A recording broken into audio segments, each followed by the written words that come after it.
Thank you, Mrs. Smith.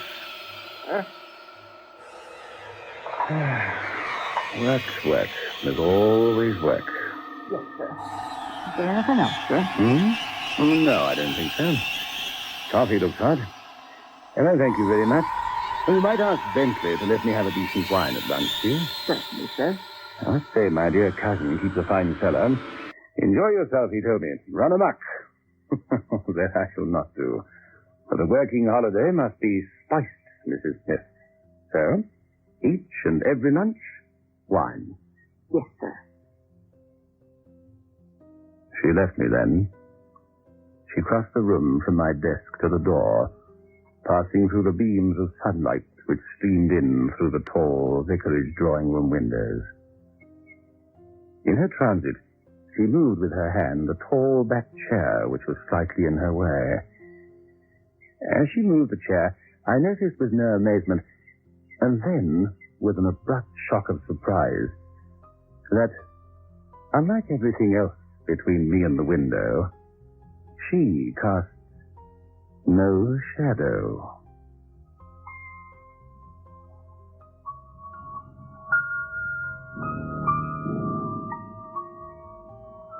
My arrested glance revealed another and almost grotesque thing about her.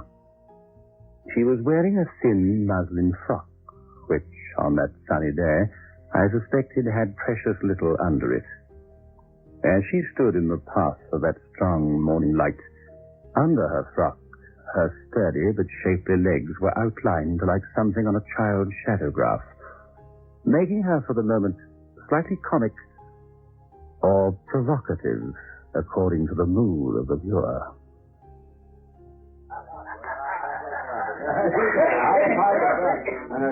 Your cousins are right one, sir. No fooling. Best vicar we ever had here. And my memory goes back, 40 years or more. And that's a fully grown adult person, let alone when I was a nipper and all. Capital vicar, and what a name for a vicar. Roger Vickery. Saving you, Reverend. So, what have you come to Aberthatch for, then, Doctor? That's if you've no objection to me asking. Not at all. I needed peace and quiet to finish my book. Roger's parsonage seemed the ideal spot, especially as he's away. Oh, book, eh? Oh. What's the book called, sir? Maybe me and the missus can get it out of the library when it's printed. Well, it's called The Epistemological Implications of Practical Psychiatry. That's just a working title, you understand. Of course, sir. Yes. A drink, sir? Nice pipe. You have one with me, Peter. Listen, when I was here last, I can't remember seeing Mrs. Smith. How long's my cousin had her working for him? Smith, sir? Oh, Mrs. Smith. Oh, where's the quiet one? Hey, can't rightly recall when I come here. Oh, excuse me, Rolf Mayo down there wants another one. He's had too many already, but business is business. Always in that half Nobody at the Cases Altered, where I took ale twice a day, could tell me much about Roger's housekeeper, Mrs. Smith. She was, it appeared, so quiet and self-effacing that hardly anyone noticed her. Perhaps I shouldn't myself if I hadn't noticed. My first thought was immediate. She was a whole, solid person. Her limbs could have struck the sunlight, but cast no shadow. I thought of stories of my childhood. The peasant girl whose shadow wouldn't dance, the man who sold his shadow, etc., etc. But Mrs. Smith, with 2 F's, who didn't have a shadow at all. At the first opportunity, I decided to work a little experiment. If she had no shadow, had she any reflection?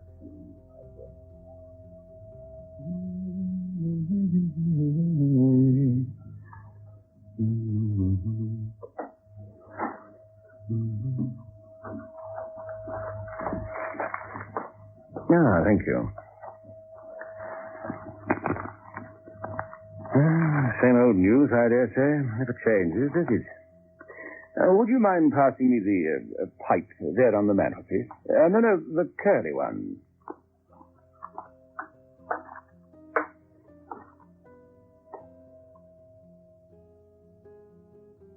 The ugly mirror on the mantelpiece probably dated back to about 1880. Yet it sufficed to show me Mrs. Smith's pretty face and throat while she searched for the pipe I wanted. Thank you.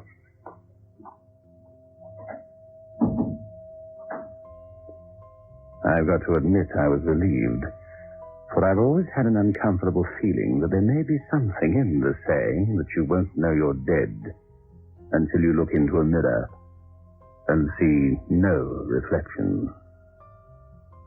Well, like a woman her did, a wounded woman. But when I went to pick her up, vanished her ass. Mark, Long Bill there thinks he shot a witch in the wood last night. Oh, a witch? Good gracious. Nay, Doctor, I didn't say her were a witch. I just said her made a noise like a woman and vanished. But this be a place for witches, or was once on a time. My old grandfather remembered hunting me with you. Well, why did he do that? Law won't let you burn them anymore. Can't burn them, but you can run them out of the neighborhood by peaceful means, of course. Yeah, come to that.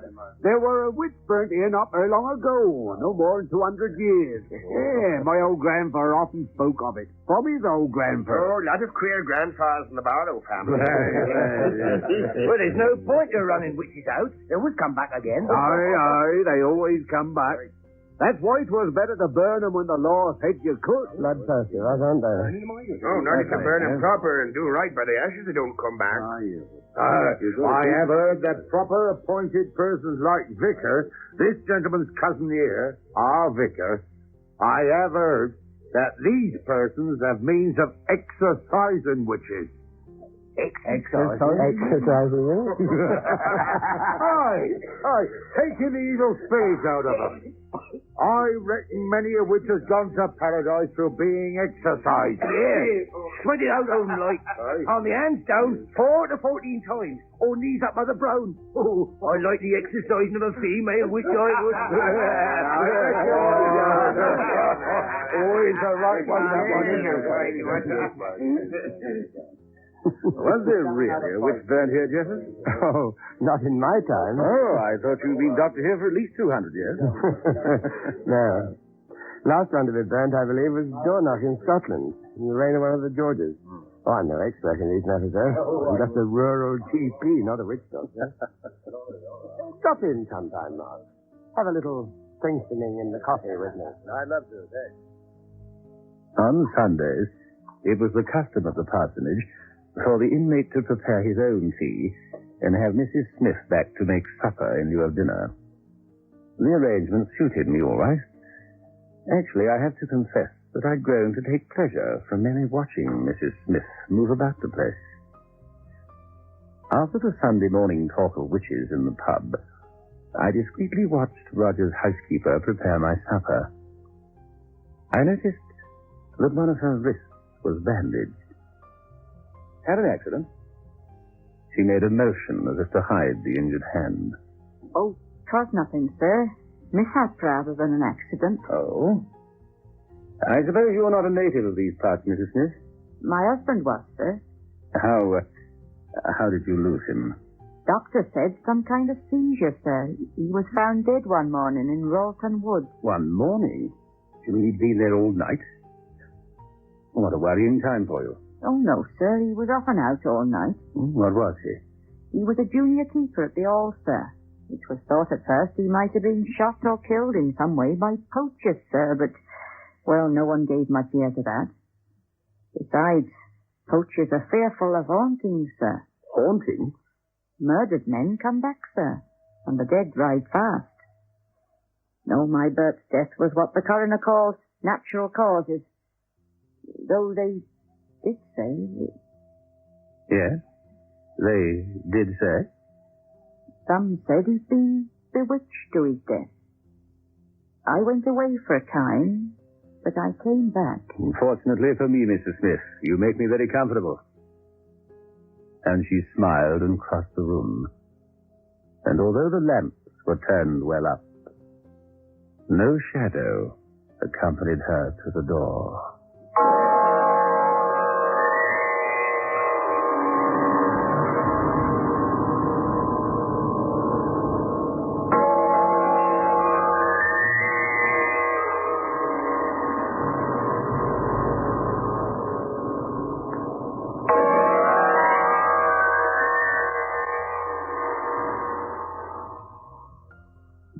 I feel like a new man. It's a lovely day today. I thought you had flu. I took a Grandpa headache powder, and I'm well better. When colds and flu are about, Grandpa headache powders are what you need. Grandpa headache powders work fast because they dissolve almost immediately. Grandpa makes all those dreadful flu symptoms disappear quickly. So, whenever you're in pain, get fast relief. Get Grandpa headache powder. Ah, Grandpa. Just soak in Biotech. Stains, grass stains, collar and cuff stains, ingrain dirt, soil and grime. Out they come and you don't stir a finger. Just soak in Biotech. Biotex with natural enzymes is the pre-wash powder with the most enzymes to give you extra pre-wash power. Absolutely no rubbing, no color loss, no fabric wear. Soaking in Biotex removes the stains and dirt that washing won't. Just soak in Biotech.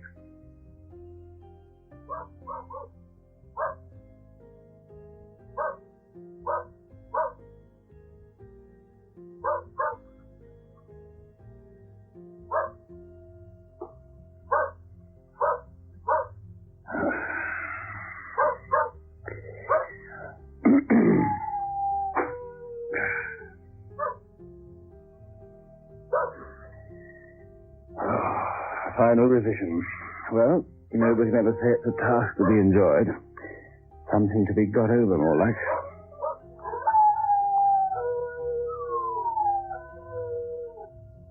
Darn silly name, Mrs. Smith. I wonder what her first is. Jennifer? Dolly? She's a fair-looking piece. Her lack of shadow is more likely to be a matter of physical than optical concern.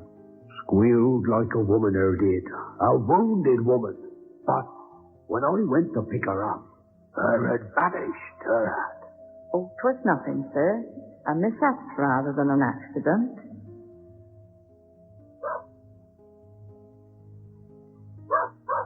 She's got a bandaged wrist.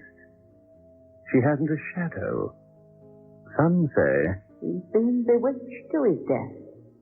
I went away for a time, but I came back. I came back. I came back. Came back. Came back. what is a middle-aged professor of philosophy to make of all this? If she had any dramatic ability, I, for one, would cast her as St. Jones, E.B. Shaw's, that is, not Shakespeare's or Voltaire's.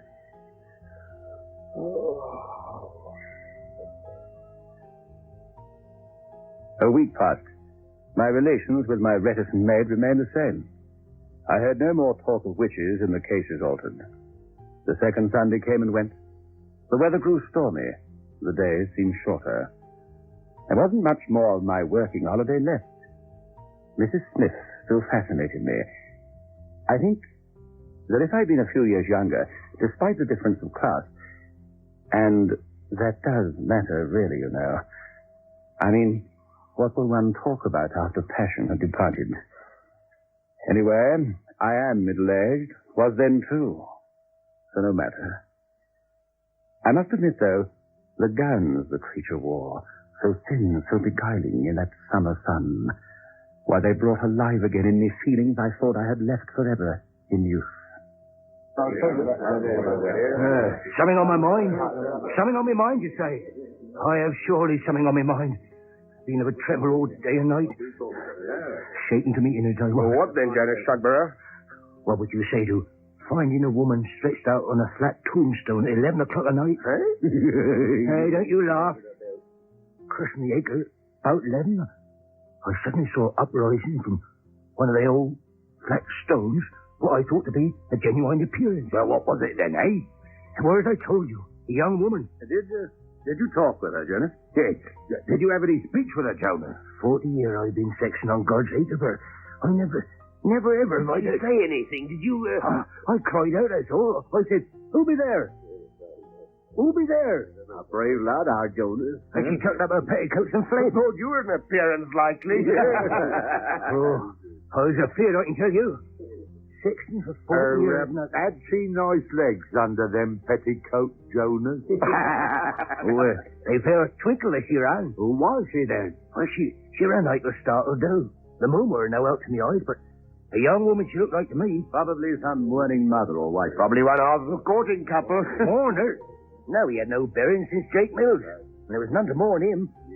And do the grief-stricken pick up petticoats and run irreverent like cross-guards acres. It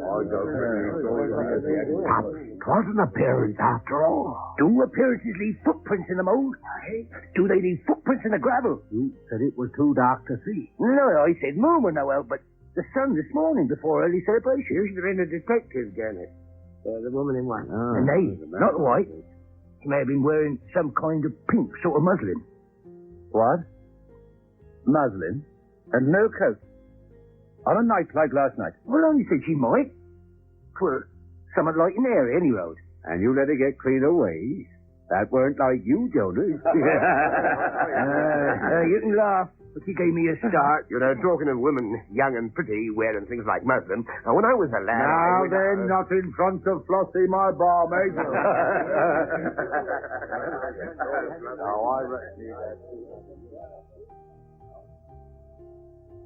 My own mind was adrift from talk. I had laughed myself out of the idea that Mrs. Smith was a witch, but suddenly I thought myself wondering whether she couldn't be a vampire. I knew a little about vampires, and I'd never believed in them anyway, but in fiction I knew they were supposed to suck the blood of the living and desecrate the graves of the dead.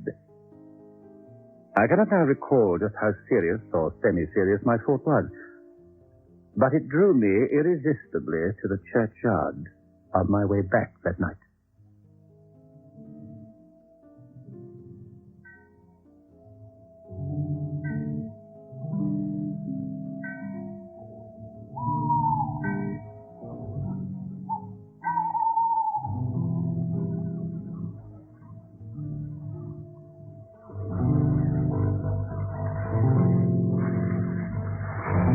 I wandered about, and despite my skepticism, felt the odd bit creepy. Leftover schoolboy horrors of graveyards, I suppose. After all, it wasn't the witching hour. 2 hours from that. Quite close to the little gate that led into the parsonage, I found a stone lying horizontally on the ground. I don't know what made me peer at it and read.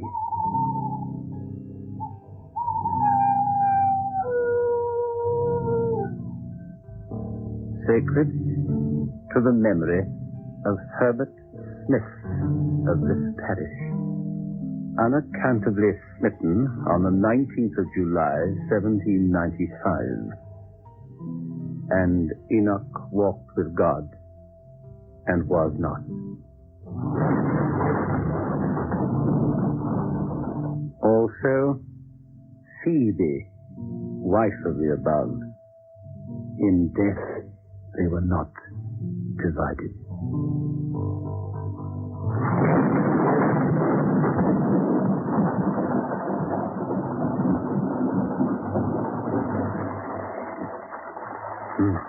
Better be getting back.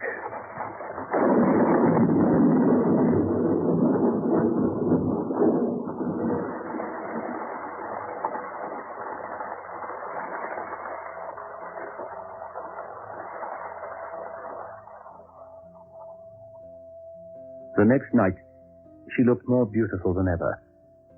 Oh, she was, I must own, desirable. I desired her. There's no point to dishonesty. She cleared away my supper things, and as she paused to open the door, I spoke. Phoebe?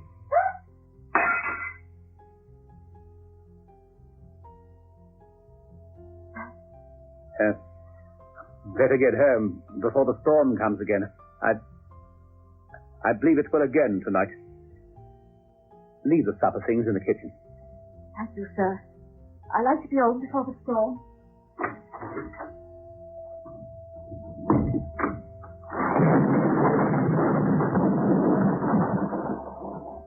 And now, I felt a feeling I cannot describe. Oh, it wasn't evil.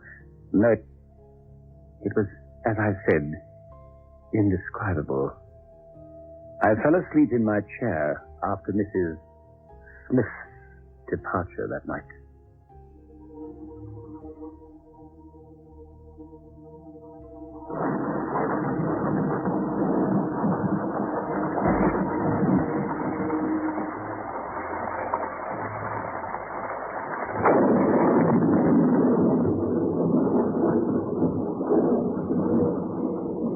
I was instantly awake and knew that a bolt had fallen somewhere close.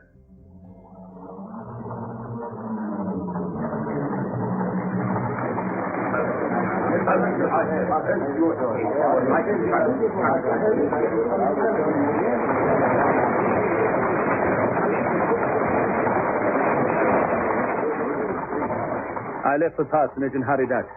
There were many of the village folk about, and I followed. The general trend of people went towards the church.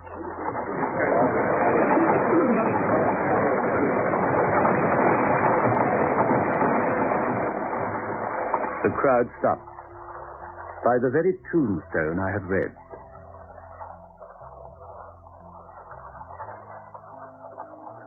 I say tombstone, but now there was no tombstone. The meteorite or whatever had fallen had found there a sure target and had left but a ragged, gaping hole around which were scattered pieces of broken stone and a litter of dank earth. It was not, however, the wreckage of the ancient grave which filled our tongue.